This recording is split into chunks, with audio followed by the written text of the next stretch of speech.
Hello my dear student, so I think তোমরা সবাই খুব ভালো আছো। তো জেক্সপোর তোমাদের অ্যাডমিশন এবং কাউন্সিলিং শিডিউল কিন্তু আবার নতুনভাবে আপডেট হলো। তো ডিটেলস ভিডিওতে যাওয়ার আগে আমি সবাইকে বলবো, যারা ফার্স্ট টাইম আমাদের চ্যানেলে, অবশ্যই চ্যানেলটা সাবস্ক্রাইব করে দিও এবং ভিডিওগুলো ভালো লাগলে বন্ধুদের সঙ্গে শেয়ার করো।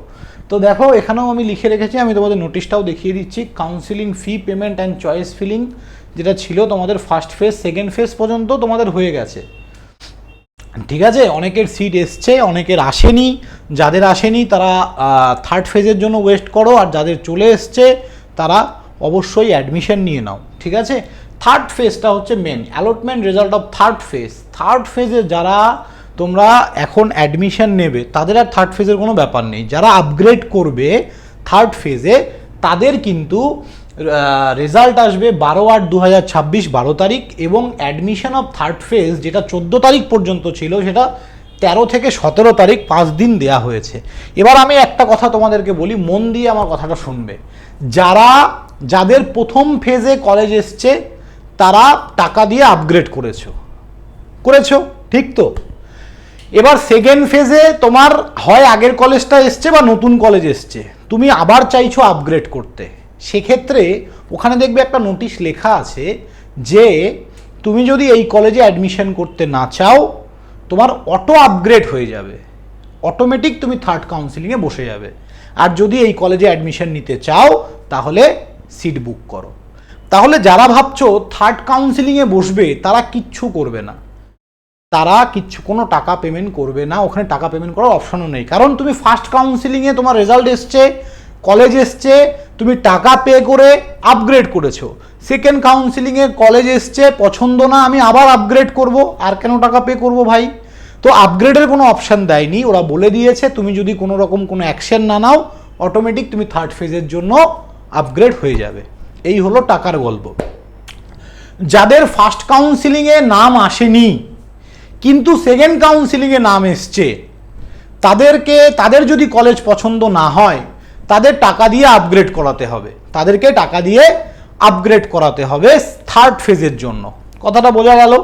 আর যদি ভাবো যে না আমি অ্যাডমিশন নিয়ে নেবো, তাহলে সিট বুক করে নেবে। আর যাদের ফার্স্ট সেকেন্ড কোনোটাতেও নাম আসেনি তারা চুপচাপ বসে থাকো, থার্ড কাউন্সিলিংয়ে তোমাদের নাম আসবে। আর আমি এটাও সবাইকে বলছি যে যাদের র্যাঙ্ক একটু দূরে, থার্ড কাউন্সিলিংয়েও যদি নাম না আসে, এরপরে অ্যাপ্লিকেশন বেসিস বা ডিসেন্ট্রালাইজ কাউন্সিলিং বেসিস বা অ্যাডমিশন প্রসেস, আবার একটা কাউন্সিলিং প্রসেস ওরা দিয়েই থাকবে, একদম 100% নিশ্চিন্তে থাকো।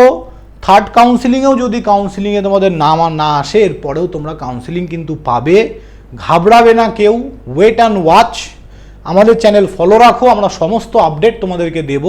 আর আই থিঙ্ক আমি যা বললাম বুঝতে পেরেছো। 3টে ক্রাইটেরিয়ার ছেলে আছে, আমার ভিডিওটা 2-3 বার দেখো, বুঝে যাবে। এই ভিডিওর ডেসক্রিপশানে হোয়াটসঅ্যাপ গ্রুপের লিঙ্ক দেওয়া আছে। যারা জেক্সপো স্টুডেন্ট অবশ্যই হোয়াটসঅ্যাপ গ্রুপে জয়েন করো, আমার সাথে কানেক্ট হও, আমি তোমাদের অবশ্যই গাইড করব। আর তোমাদের এই যে এটার নোটিশটা যদি দেখতে চাও, এটা হচ্ছে তার নোটিশ। দেখো এখানে পরিষ্কার লেখা আছে অ্যাডমিশন অফ থার্ড ফেজ 13 থেকে 17 নতুন নোটিশ আজকে এসছে। তো এটুকুই বলার ছিল। কারো কোনো ডাউট থাকলে অবশ্যই কমেন্ট বক্সে জানাবে।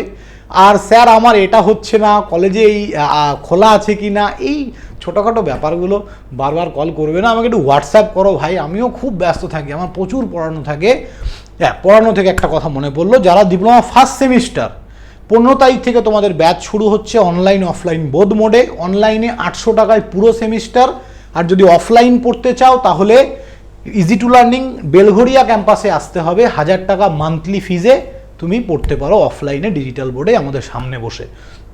যারা অনলাইনে পড়বে তাদেরকেও ডিজিটাল বোর্ডেই কিন্তু ক্লাস করানো হবে, অনলাইন অফলাইন একসাথেই ক্লাস হয়। ক্লাস শিডিউল আমি কালকে দিয়ে দেবো, কালকে আমি ক্লাস শিডিউল নিয়ে একটা আলাদা ভিডিও তোমাদেরকে বানিয়ে দেবো, অসুবিধার কিছু নেই। তো আই থিঙ্ক পুরো ব্যাপারটা ক্লিয়ার। হোয়াটসঅ্যাপ গ্রুপটায় সবাই সবার আগে জয়েন করো, আর ভোকলেট রিলেটেড আপডেট আসবে আমি জানাবো। থ্যাংক ইউ, ভালো থাকবে সবাই। কারো কোনো ডাউট থাকলে অবশ্যই জানাবে। চলো বাই।